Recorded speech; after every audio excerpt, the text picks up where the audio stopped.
Okay, so today Riley and I are going to be talking about things that we learned while we flipped our most recent houses so that you guys can learn from our mistakes and our lessons so you can grow and become better investors than us. So, Riley, what's the first thing that looking back you wish you would have done differently for your flip?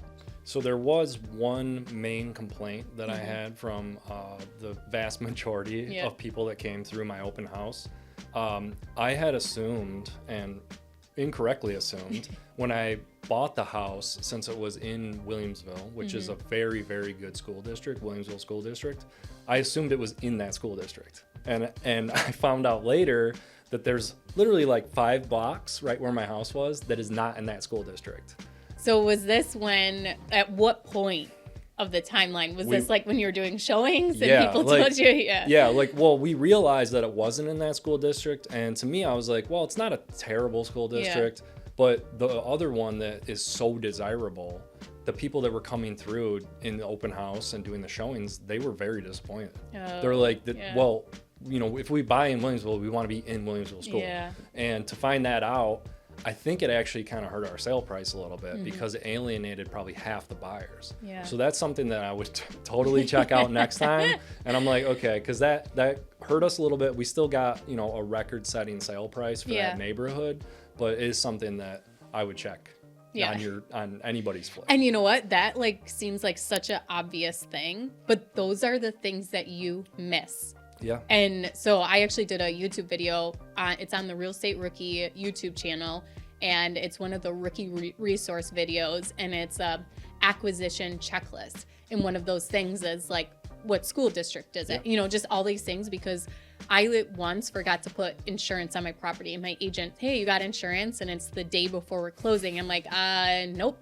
Like such an obvious thing, but as you get busy, you forget about the most obvious things as to like checking the school district or getting insurance on your property. I'll give you my checklist. Okay. So I'll make the mistake again. But that's such a great point. And looking at my flip, it was a 3-bed, 1-bath.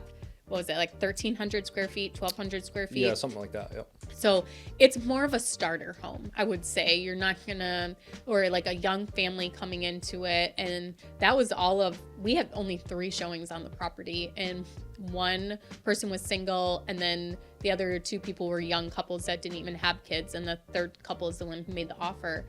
But it wasn't as important, the school district, because it wasn't a huge family home for, you know, a growing family to move into. So it wasn't that big of a deal for us. Yeah, it was like mine is a really big house, and it was a big family that bought it, and they had lots of kids, and they wanted that school district. But I even, where I invest in a lot of my rental properties, is a school district that's very, very popular. Their elementary school is really good. So for people that maybe can't afford a home right now, the rentals, I get a lot of young families. So they want to send their kids to a really good school district. So that's why I'm heavily invested in that area, because everybody that comes in, they're like, we want to get our kids into this school. So I mean, I definitely should have looked at it. I think I was so excited, and I'm like, well, of course, like, of course. But it still works out. We just recorded another video where Riley revealed he made $104,000 profit on this property. We did pretty good. And like I said, it really was, my agent was like, this is a record-setting sale price. So the sale price that we sold it for is the highest sale price in that neighborhood ever. Wow, so that's awesome. I'm like, I can't be mad at that. You know, it's like, if it was maybe in that better school district, it would have went for more, but I still can't be mad. So anybody that lives in that area is getting an appraisal soon to take out a home equity or refinance. You got a great comp now. Absolutely. And that's the thing we were doing when we were running the comps in the area too. It seemed like a lot of people, and just driving the neighborhood, a lot of people were reinvesting into their homes, because there's a lot of contractors, a lot of people doing work in the area. And I was like, that's only good for me. Right. Because the comps that were going were renovated houses that were even less square footage than mine. And they were selling for, I'm like, okay, like this sale price is great for me. Because like now we can set a price and it's going to work. So I was happy with that. Yeah, I think one of the big things for me was not having you come onto the project sooner, even before I closed on the property. So we had this electrical, and you can explain what the issue was Yeah. better than I can. Yeah.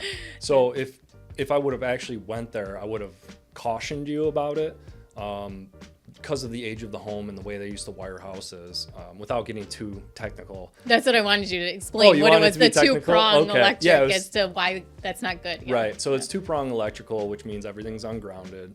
There is no fire safety to stop an actual fire from starting.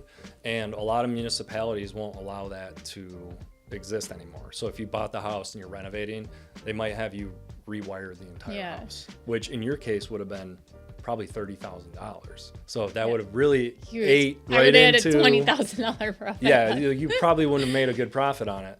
Luckily, I was able to talk to the electrical inspector. There's other things you can do, like putting in GFI to protect the entire outlets or the entire circuits and things like that. So we had a licensed electrician come in. He did all that work. The electrical inspector was like, "This is great. You know, this protects the house. That's fine." So we were able to. I mean, what was it? $2,000 versus Yeah. 30 grand Yeah. ripping out all the wiring. So that's That something. could have been a really bad mistake on my part. Yeah, I could have seen it the second I walked in. Yeah. But I wasn't on the property, so the first time I went in there, I was like, oh man, we got to address this. Yeah, and that the only thing that it's ever come up really electrical wise for me is like if it's a fuse box or it's what's that one breaker box that causes fires? Federal electric. Yeah, I've had bought a property with that in it before. Yeah, no. But if you I've see never- that, if you see Yeah. that, you got to get rid of that because those. Yeah. I mean, they banned those. They discontinued them Yeah. in like the 80s, and Yeah. some people still have them in their That was house. my second rental property that we bought, and that was like our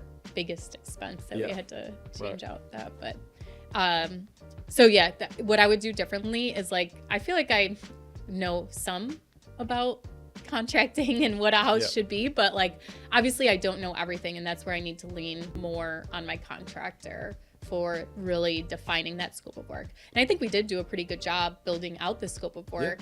And Yeah. making them very detailed as to the clarity. Like I think we actually screenshot each other back and forth a couple Yeah. times. Like, nope, this isn't in the scope of work. Yeah, we did. Yeah. Because, that we did do that. Yeah. But the thing, like, I did appreciate the scope of work because that helped me build out a very accurate budget for Yeah. you. Everything was line itemed. But again, if I was able to come into the property prior, I would have been able to point out anything that I noticed. Like, Yeah.